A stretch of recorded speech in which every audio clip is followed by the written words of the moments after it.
मध्य प्रदेश के मुरैना में गरजे प्रधानमंत्री नरेंद्र मोदी, कहा कांग्रेस दलितों, पिछड़ों, आदिवासियों का हक छीनने का षड्यंत्र कर रही है। आगरा में गरजे पीएम मोदी और सीएम योगी, पीएम ने कहा कोई भी पाप करने से पहले मोदी से निपटना होगा। राजनाथ सिंह ने कांग्रेस पर साधा निशाना, कहा हिंदुस्तान की विरासत की रक्षा करना हिंदुस्तान की हर सरकार की जिम्मेदारी होनी चाहिए।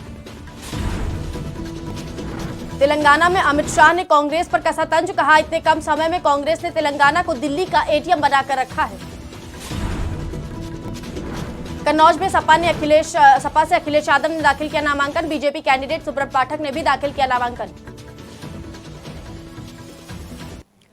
नमस्कार, मैं हूं आपके साथ मोहिनी त्रिपाठी और आप देख रहे हैं आज खबर। वक्त हो गया देश दुनिया की तमाम बड़ी खबरों से रूबरू होने का, जहां प्रधानमंत्री नरेंद्र मोदी ने मुरैना में जनसभा को संबोधित किया और जनसभा को संबोधित करते हुए कहा कांग्रेस दलितों का, पिछड़ों का, आदिवासियों का हक छीनने का षड्यंत्र लंबे समय से कर रही है।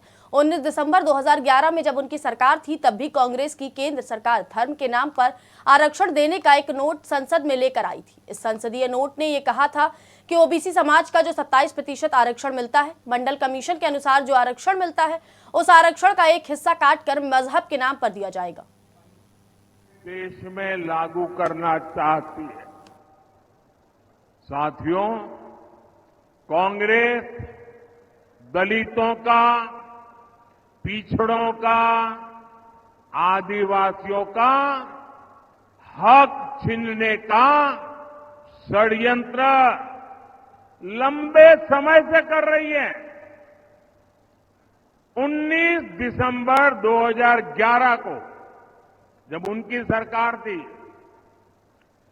तब की कांग्रेस की केंद्र सरकार धर्म के नाम पर आरक्षण देने का एक मुसद्दा, एक नोट कैबिनेट में लेकर आई थी।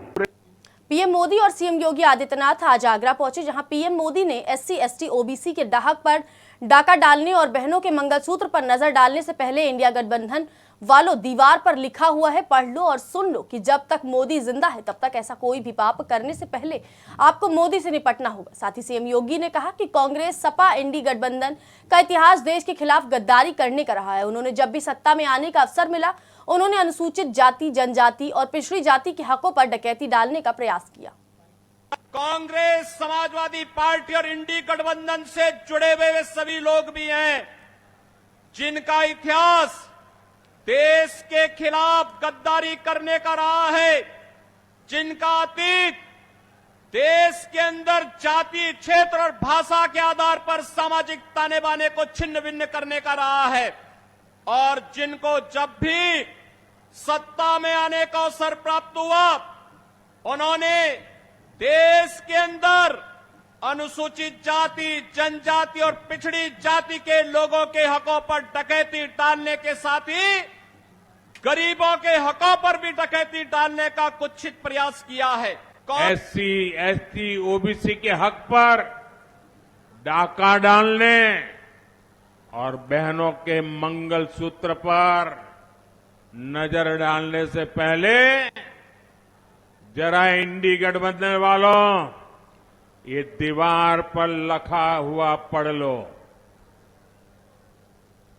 और कान खोलकर सुन लो। जब तक मोदी जिंदा है, ऐसा कोई भी पाप करने से पहले आपको मोदी से निपटना पड़ेगा। रक्षा मंत्री राजनाथ सिंह ने कांग्रेस पर निशाना साधा। कांग्रेस पर निशाना साधते हुए रक्षा मंत्री राजनाथ सिंह ने कहा, भारत के जो धार्मिक स्थल है, हमारी जो सनातन संस्कृति है, उसका भी विकास किया जाना चाहिए, लेकिन कांग्रेस की सरकार ने कभी भी उसकी चिंता नहीं की। हम लोगों ने अधिकांश धर्मों की चिंता की। हिंदुस्तान की विरासत की रक्षा करना भी हिंदुस्तान की हर सरकार की जिम्मेदारी होनी चाहिए। ये लोग वो भी नहीं करते हैं। और इतना ही नहीं, भारत के जो धार्मिक स्थल हैं, हमारी जो सनातन संस्कृति है, आजादी हासिल किए हुए इतने वर्ष गुजर गए, उसका भी विकास किया जाना चाहिए, लेकिन कभी भी कांग्रेस की सरकार ने उसकी चिंता नहीं की। हम लोगों ने अधिकांश धर्मों की चिंता की है, जो उनके ऐसे पूज्य स्थल हैं, आराधना के स्थल हैं। करतारपुर साहब भी जाकर कोई देख ले, क्या किया है हमारी सरकार ने। यहां के मंदिरों को किस तरीके से उसका पुनरुत्थान किया है। हिंदुस्तान की विरासत की सुरक्षा करना भी मैं समझता हूं हिंदुस्तान के हर सरकार की यह नैतिक जिम्मेदारी बनती है और इस जिम्मेदारी का निर्वाह करना चाहिए। केंद्रीय गृह मंत्री अमित शाह तेलंगाना पहुंचे, जहां अमित शाह ने कहा टीआरएस और कांग्रेस दोनों यहां पर भ्रष्टाचार किया है। इतने कम समय में कांग्रेस ने तेलंगाना को दिल्ली का एटीएम बनाकर रखा हुआ है। टीआरएस और कांग्रेस दोनों मिले हुए हैं। टीआरएस और कांग्रेस दोनों तेलंगाना विमोचन दिवस इसलिए नहीं मनाते क्योंकि वे मजलिस से डरते हैं। भाजपा ने तय किया है हम 17 दिसंबर को तेलंगाना विमोचन दिवस मनाएंगे। यहाँ टीआरएस और कांग्रेस ने यहाँ जो मुस्लिम आरक्षण किया है उसे समाप्त करके SC ST और OBC को आरक्षण देने का काम भाजपा करेगी। ये टीआरएस और कांग्रेस पार्टी दोनों ने यहां पर भ्रष्टाचार किया है। भाई और बहनों, इतने कम समय में कांग्रेस पार्टी ने तेलंगाना को दिल्ली का एटीएम बनाकर रख दिया है। जो टीआरएस ने भ्रष्टाचार किया था, वो भ्रष्टाचार का चाहे कालेश्वरम का हो, चाहे भूमि घोटाला हो, एक की भी जांच कांग्रेस पार्टी नहीं कर रही। 15 साल बाद कन्नौज लोकसभा सीट से एक बार फिर अखिलेश यादव ने सपा की ओर से नामांकन किया है और बीजेपी कैंडिडेट सुब्रत पाठक ने भी नामांकन दाखिल किया है। वहीं नामांकन के बाद अखिलेश यादव ने कहा, मैं अभी नामांकन करके आ रहा हूं।